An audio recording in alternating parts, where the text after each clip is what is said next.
जरा इधर चलिए अरब सागर की तरफ। एक नेवी ऑफिसर की जान भी पहलगाम में गई है और यह कहा जा रहा है कि इस बार असल में जब यह प्रतिशोध होगा तो पहला बार नेवी की तरफ से हो सकता है। अरब सागर में अलर्ट मोड पर नेवी बैटल ग्रुप। नेवी की ताकत से पाकिस्तान के छूटे पसीने। आईएनएस सूरत, ब्रह्मोस ड्रिल्स और आईएनएस विक्रांत रेड्डी तनाव के बीच में एक्स पर, जिसको आप ट्विटर नाम से भी जानते हैं, इंडियन नेवी ने किया पोस्ट में नेवी का hashtag any time anywhere any how, मतलब कभी भी किसी भी सिचुएशन के लिए तैयारी है यहां। और ये तैयारी असल में कहां कहां कैसी है ये भी समझने की कोशिश करेंगे। इधर तो पाकिस्तान में, और अभी ये देखिए, fuelling the maritime might, no mission too distant, no sea too far. ये तस्वीरें क्या कह रही हैं मेजर आर्या? ये देखिए, this is full operational deployment of the Indian navy और मुझे देख के तो बड़ी खुशी हो रही है। ये देखिए, fuelling the maritime might, they are fuelling, they are also using fuel to supply the other ships and these are actually. आइए जरा इधर आइए और करीब से समझाइए और ये बताइए कि ये दिख क्या कह रहा है। वो रहा आपका प्रोब जिससे आप समझाएंगे। आप प्लीज उधर जाएं और बताएं कि ये तस्वीर एक लेमैन के लिए कैसे एक्सप्लेन करेंगे आप? देखिए, मैं आपको बताता हूं कि ये जो दो शिप्स हैं, right, these two ships, these are battleships, और ये भी आर्म्ड है, लेकिन आप देख रहे हैं इसके ऊपर और रडार और यंत्र एंड फ्यूलिंग, इसमें लिखा है साफ तौर पे फ्यूलिंग। तो फ्यूल का ये लोग फ्यूल कर रहे हैं, यानी कि लंबा अपना सी में ज्यादा देर तक ये ऑपरेशनल हो पाए, उसलिए नो मिशन टू डिस्टेंट, कितना भी दूर हो। मुझे ऐसा लगता है, और मेरे पास ऐसा कोई प्रूफ नहीं है, मुझे ऐसा लगता है कि अरब सागर में है ये अरब सागर ही है। हालांकि वहां पाकिस्तान में ये प्रचार भी किया जा रहा है कि उन्होंने अपना जो जंगी बेड़ा भेजा था वो हमारे शिप्स को देखकर ऐसा हुआ कि वो कर्नाटक में कारवार, उसका जो अपना डोमेस्टिक जहां पर जाकर वो खड़ा होता है वहां पर वापस भेज दिया गया। ये दुष्प्रचार भी उधर चल रहे हैं। देखिए साहब, यहां तक बोल दिया कि जो नदनामी कमांडर है उन्होंने रिजाइन कर दिया।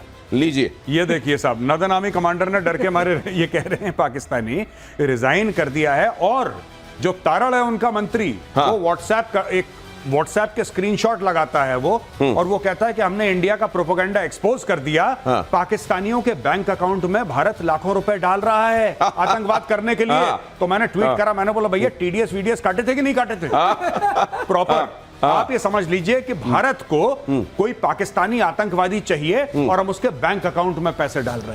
तो ये तो आपने देख लिया कि वहां किस तरह झूठ बोलने की कोई इंतहा पाकिस्तान में नहीं होती। लेकिन इस जगह पर अगर आप क्लोज करें, ये कुल मिलाकर ये दिखाया जा रहा है कि जैसे मिड एयर फ्यूलिंग होती है जब फाइटर जेट्स जाते हैं, उसी तरीके से समंदर के बीच में अगर रिफ्यूलिंग होनी है तो ये देखिए, ये पाइप है और यहां पर जाकर ये इसका एंड दिखाई दे रहा है और यहां पर ये रिफ्यूलिंग हो रही है। इस बीच क्यों हो रहा है ये, और अरब सागर में भारत की भ्रुकुटियां टेढ़ी होने का मतलब क्या है, जरा उसको फ्लैश कीजिए और बहुत जल्दी से ये सिग्निफिकेंस भी आपको दिखाते हैं। ये तो आपने देख लिया कि कोई भी मिशन हमारे लिए बहुत दूर नहीं है और कोई भी समंदर हमारे लिए बहुत बड़ा नहीं है, ये तो हमने दिखा दिया। और ये अब इस जगह पर आ जाइए मेजर आर्या, एक बार फिर से आप इधर आइए प्लीज। ये जो हम दिखा रहे हैं, ये क्या इन जगहों पर इस थ्रेट को ऐसे ही परसीव किया जा रहा है? देखिए, सबसे मतलब क्या 71 वाला डर फिर से लग रहा है इनको? नहीं, वो तो है ही, और रजिस्टर्ड टारगेट नेवी के उनमें से एक होगा ये। आप जरा इसको थोड़ा सा ब्रॉड करिए, थोड़ा सा बड़ा करिए इसको, तो मैं जाके आप आइए प्लीज, आप इधर आइए और इधर समझाइए। मैं इसको ऑपरेट करता हूं, आप बताइएगा कितना बड़ा रखना है, कितना छोटा है। जी बताइए। जी, मैं थोड़ा इसको जूम कर रहा हूं, ये लीजिए। बेहतर है, बिल्कुल बेहतर। हाँ। ये देखिए साहब, ये जो हम लोग कहते हैं Bin Qasim port, this is actually the port. हाँ। और ये जो दूर मैप पे दिख रहा है ना आपको, दूर नहीं है एक्चुअली, ये काफी पास है। और यहाँ पे टर्मिनल है, ये मेजर पोर्ट है पाकिस्तान का, जिसका नाम है बिन कासिम पोर्ट। ये कराची का पोर्ट है। ठीक है जी। दूसरा पोर्ट इनका गवादर है, ये जो दिखाया जा रहा है गवादर पोर्ट, ये इनका दूसरा पोर्ट है जो चाइना ने बनाया है। और गवादर को लेकर कभी ये कहा जाता है कि हमको ऑफर किया गया था, क्या ये बात सच है? ग्वादर एक्चुअली ओमान का हिस्सा था, पाकिस्तान का हिस्सा नहीं था। हमें ऑफर करा बहुत पहले, 50s की बात है, तब हमने मना कर दिया कि हमें ग्वादर नहीं चाहिए, और ये पाकिस्तान को, फिर पाकिस्तान ने ले लिया। पहले हमें ऑफर करते। लीडरशिप किसकी थी? वो आप बेहतर जानते हैं किसकी लीडरशिप थी 50 के दशक में। अब मैं क्या बताऊं आपको, आप तो जानते ही हैं, बेहतर जानते हैं। मुझे तो कुछ गुलाब का फूल जैसा दिखाई दे रहा है, लेकिन आगे बढ़ते हैं, चलिए आगे चलते हैं। जी तो ये बात है। हाँ। ये यहाँ पे, और ये जैसे ग्वादर और मैंने कराची पोर्ट बताया, ये अरब सागर है। जो आप बात कर रहे हैं ना रिफ्यूलिंग की, जो अभी हमने इसके पहले स्लाइड दिखाई थी, मुझे ऐसा लगता है कि रिफ्यूलिंग इधर ही कहीं हो रही है इस इलाके में।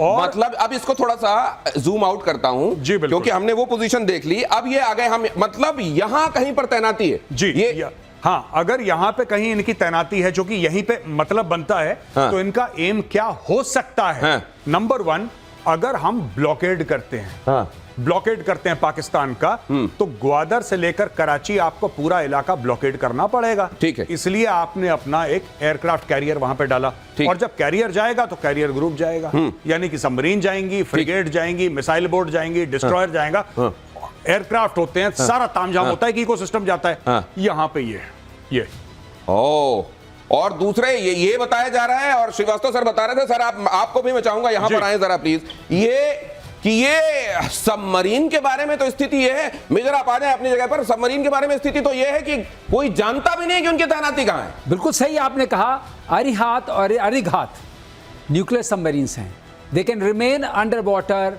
For as long as they wish.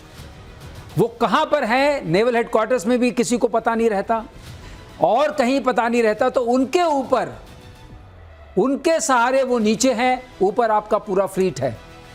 और यहां पर जो ब्लॉकेड होगा तो उधर से पानी बंद जी, इधर से तेल बंद जी, और पानी बंद तो हुक्का बंद। ये जगह जो है सर, यहीं पर इनके कंटेनर टर्मिनल्स हैं ज्यादातर, यहीं से कहा जाता है 60 से 90% तक इनका कारोबार होता है। बिल्कुल सही कहा आपने। और अब अगर ये बंद हो जाता है तो चीन क्या करेगा, क्या सप्लाई करेगा, किस चीज से लड़ोगे? हथियार आएगा, कितनी बार जहाज से हथियार आएगा, कितनी बार जहाज से हथियार आएगा? ये खबर देखिए, आप अपनी जगह पर आइए सर।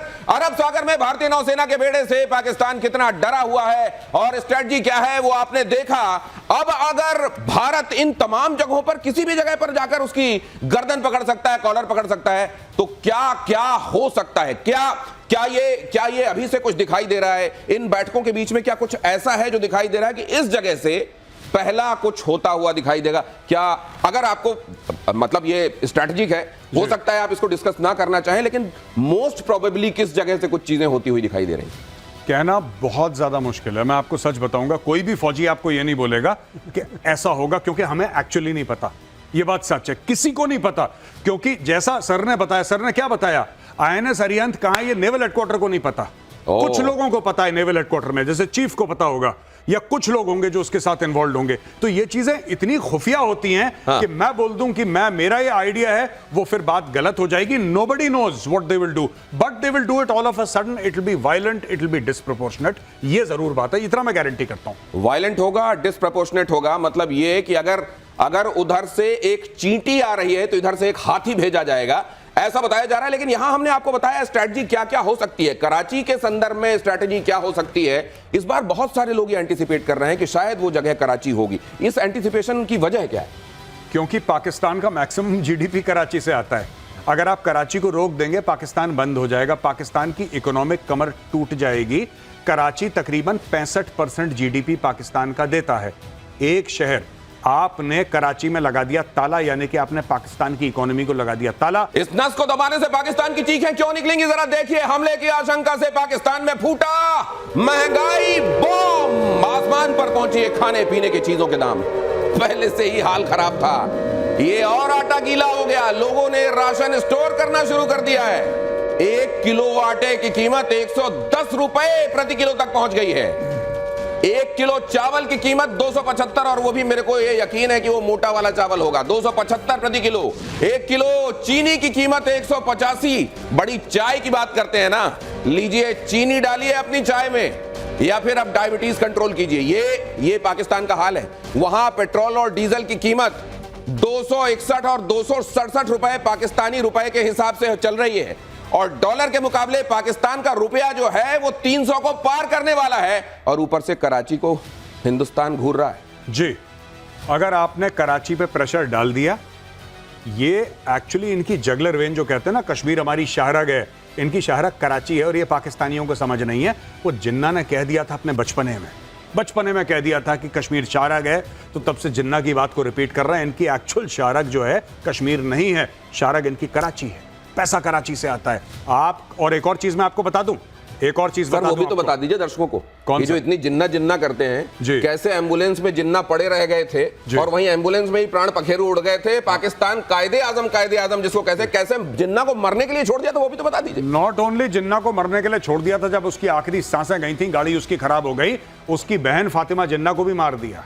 ये बड़े लेवल के खिलाड़ी हैं। पर मैं ये जो बात कहना चाहता हूं आपसे, जिनको नहीं पता है, मैं वाज़ेह तौर पे बता दूं कि अगर कहीं पठानों की सबसे ज्यादा पॉपुलेशन है किसी शहर में पाकिस्तान में, वो क्वेटा में नहीं है, वो पेशावर में नहीं है, वो कराची में है।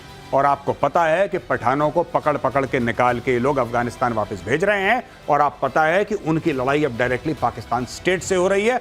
कुछ भी हो सकता है, जब प्रेशर आएगा कुछ भी हो सकता है। और पठानों का 1000 साल से ज्यादा का इतिहास है कि हथियार उठाने में नंबर 1 है ये लोग।